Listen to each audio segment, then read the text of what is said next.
돈 없어서 우는 하마님께서 올려주신 썰렁썰레입니다. 유튜브로 보시는 분들 구독과 좋아요, 알림 설정, 댓글 잊지 말고 한 번씩 눌러주세요. 안녕하세요. 유튜브에 올라온 조연병설의 주인공 돈 없어서 우는 하마라고 합니다. 저는 아직 예비군이 끝나지 않은 예비역 병장으로 15년도 여름 군번으로 육군에 입대했었고요. 운전병으로 복무했었죠. 상병 진급과 동시에 응급대기 엠뷸이라고 하죠. 엠뷸병 운전 자리를 물려받아서 응급실 의무대, 응급대기 운전병으로 생활을 했습니다. 저희 부대는 일단 편제상 사단급이지만 교육부대라는 특징상 대대 의무대, 중대 의무대는 없고 일반적인 사단급 의무대라고 볼 수 있는 외과, 내과, 비뇨기과, 한방과, 치과 총 5개 과 진료를 볼 수 있는 의무대가 하나만 있었기 때문에 의무대에는 정말 온갖 말도 안 되는 환자들이 미쳐 넘쳐 흘렸죠. 일반적인 꾀병 환자부터 정말 골든타임이 필요한 응급 환자까지 어마어마한 환자들이 오곤 했습니다. 오늘은 제가 응급대기 운전병으로 생활한 7개월 동안 본 정말 어이없고 황당한 환자들에 대해서 한번 써볼게요.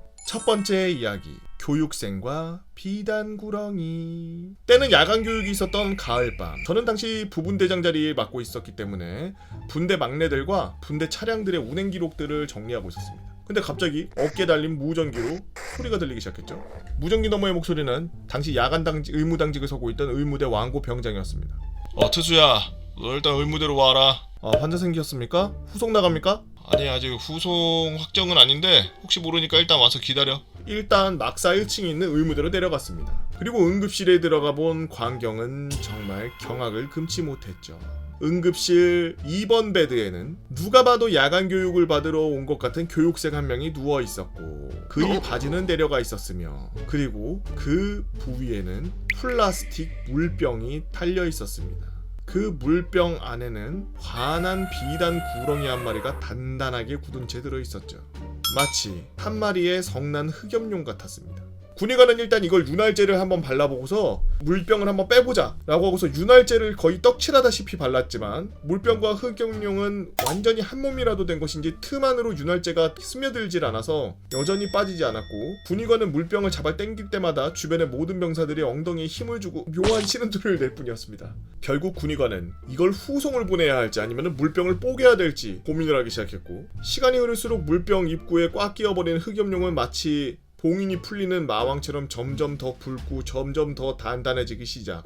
이대로 병원까지 후송하기에는 너무 위험할 것 같은데 시간을 지체했다가는 조직이 다 괴사할 것 같아. 군의관의 말 한마디에 주변의 모든 병사들이 마치 블루투스에 연결된 것처럼 모두 아리또리를 움찔거리면서 환자의 고통을 분담하기 시작했죠. 저희는 미친듯이 달려들어 물병을 절단할 수 있는 도구들을 찾기 시작했고 의무병 한 명이 의무대 창고에서 니퍼를 찾아가지고 응급실로 돌아왔죠. 여차하면 녹슨 니퍼 때문에 환자의 흑염룡에 상처를 입을 수도 있지만 약간의 상처가 영원한 이별보다는 낫다라는 모두의 생각에 의해 군의관은 떨리는 손으로 니퍼를 집어들었습니다. 1분 뒤 수술은 성공적이었죠. 환자의 흑염룡은 정말 다행히도 아무런 상처 없이 혈색이 돌아와 다시 원래 실지렁이 상태로 돌아갔고 저희 모두는 환자의 무사한 흙구렁이를 흐뭇하게 바라보며 박수를 쳤습니다. 일이 모두 지난 뒤 교육생은 뒤늦게 연락을 받고 온 비뇨기과 군의관에게 진료를 받았는데 다행스럽게도 아무런 문제가 없었고 퇴실 준비를 하던 환자에게 대체 뭔 일이었는지 들을 수 있었습니다.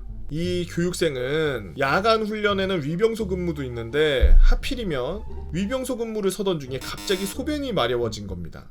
당연히 위병소 근무 중에 화장실을 갈 수 없었기에 그 교육생은 어쩔 수 없이 위병소 초소에 있는 빈 물병에다가 소변을 누기 위해서 자신의 실지렁이를 꺼내서 그 안으로 꾸겨 넣었고 시원한 체액을 분비한 뒤 20대 혈기왕성함에 의해 하필이면은 거대한 흑염룡이 잠에서 깨어나 물병 입구를 가득 채우는 바람에 흑염룡은 다시 봉인하지 못하고 그대로 굳어버린 거였죠. 두 번째 이야기, 사단장의 치명적인 질병. 저희 부대는 사단이 아니었기에 사실 호칭이 사단장은 아니었지만 편의상 그냥 사단장이라고 할게요. 계급이 소장이었으니까요. 제가 응급대기 인수인계를 받고 있을 때 제 사수가 한 말이 있었습니다. 사단장이 만약에 의무대로 오잖아? 바로 약제실로 숨어? 당시에는 이 말이 어떤 의미인지 몰랐기 때문에 저는 그냥 사단장이 왜 의무대로 와? 병원 가겠지 라는 안일한 생각을 하고 있었죠. 하지만 저의 이 안일한 생각 머지않아 개산산조각이 나게 됩니다.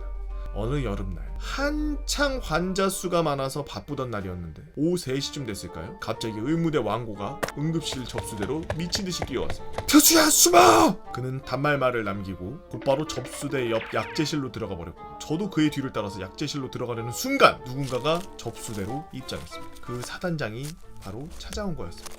충성. 의무병인가? 상병 김타수 아닙니다. 응급대기 땡땡땡호 차량 운전병입니다. 그렇구만. 내과 군의관 안에 있나? 예, 그렇습니다. 사단장은 그렇게 내과 군의관실로 들어갔고 저는 그대로 자리에 털썩 주저앉았죠. 전속부관인 중위는 제 어깨를 토닥여 주었고 운전병 후임은 뒤에서 그저 고개를 끄덕끄덕하며 힘내라는 제스처만 하고 있었죠. 그렇게 모든 일이 끝나는 줄 알았어. 저는 뒤늦게라도 도망을 치려고 했는데 그 순간 내과 진료실의 문이 벌컥 하고 열리더니 내과 군의관이 뛰쳐나왔습니다. 의무병 없어? 예, 없습니다. 그래? 그러면 너라도 빨리 들어와.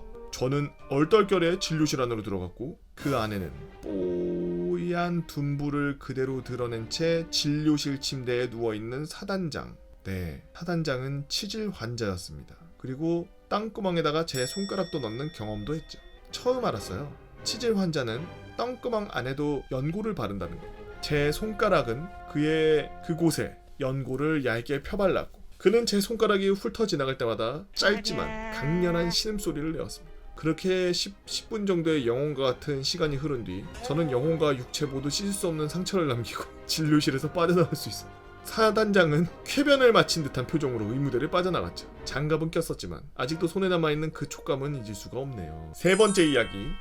감기인 줄 알았는데 제가 병장이 되었을 무렵 의무대에 한 환자가 왔죠. 그는 옆대대의 조교였고 말년 병장이었습니다. 저도 이병 시절부터 같이 일한 적이 몇 번 있어서 그냥 편하게 형 동생하는 사이였죠. 그 형은 감기에 걸린 것 같다고 해열제만 좀 받아달라고 말했고 당시 환자 접수를 하고 있던 저는 그를 내과로 접수해줬습니다. 저는 그가 걱정이 되었지만 제가 해줄 수 있는 일은 딱히 없었습니다. 그리고 시간이 지나 그가 진료를 받을 시간이 됐을 줄 자리에서 일어나 그는 말 그대로 선체로 굳었다가 그대로 쓰러졌죠. 그때 저는 담배를 피우러 나가고 있었는데 나가다 말고 쓰러지는 그놈을 보고는 그대로 뒤로 돌아서 업고 응급실로 뛰어갔습니다. 단순한 진찰만으로는 정확한 병명을 알 수가 없었고 저는 당시 막 전문의사로 임관한 의무 부사관과 함께 인근 국군병원으로 환자를 후송했습니다. 병명은 쯔쯔가무시병이었습니다. 원래 가을철에 자주 걸리는 질병인데 이놈이 하필이면 2월에 걸린 거였죠. 일반적이지 않은 케이스 때문에 부대 군의관이 정확히 판단을 못했고요. 다행히 열과 식은땀 정도를 제외하면 크게 손상된 부분이 없었기 때문에 해열제만 처방받고 부대로 복귀하고 의무대로 입실했다가 바로 전역을 해야 했습니다.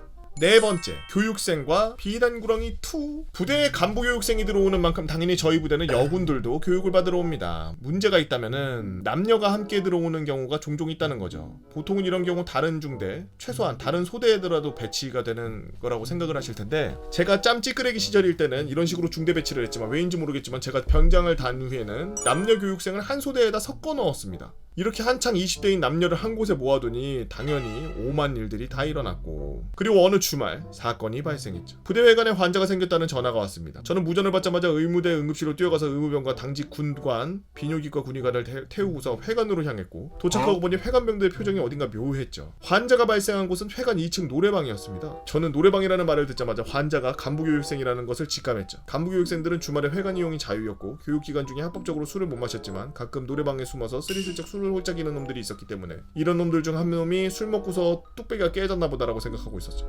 그렇게 저와 의무병은 들 것을 가지고 2층으로 급히 뛰어 올라갔고 환자가 있다는 방을 벌컥 열었는데 그 앞에는 제가 예상한 것과는 너무나 다른 상황이 펼쳐져 있었습니다. 그곳에는 남녀 교육생 한 쌍이 서로 몸을 포갠 상태로 둘 모두 바지와 속옷은 바닥에 내팽개쳐져 있었던 상황이었습니다. 다행히 저와 의무병 군의관 모두 그 자리에 선처 굳었고요. 남교육생 안 빠집니다. 군의관이 대체 뭔 상황이냐고 묻자 남교육생이 시뻘개진 얼굴로 저희를 쳐다보며 더듬더듬 이야기를 하기 시작했고 여교육생은 어떻게든 본인의 얼굴을 가리기 위해 애를 쓰고 있었죠. 저희는 일단 의무대로 후송을 하기는 해야 되겠는데 두 명을 들 것 하나에다 어떻게 실어야 될지에 대해 배운 적이 없었고 의무대도 이런 상황을 배운 적이 없었기 때문에 어버버버버 하고 있었습니다. 결국 군의관님이 야 둘을 모포로 덮어서 가린 다음에 드럼통으로 올리는 것 마냥 그냥 손으로 들고 옮기자 라는 말을 했고 저희는 2명 회관관리병이 힘을 합쳐 간신히 환자들을 앰뷸런스로 옮기고 의무대로 복귀하고 군의관이 복귀하는 동안 환자들에게 이런저런 질문을 하고 의무대에 도착하자 여교육생에게 근육 이완 주사제를 놔서 어찌어찌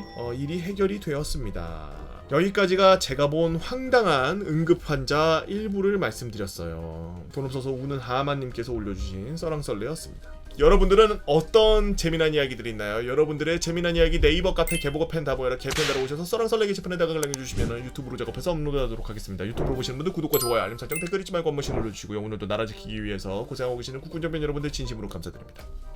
유바.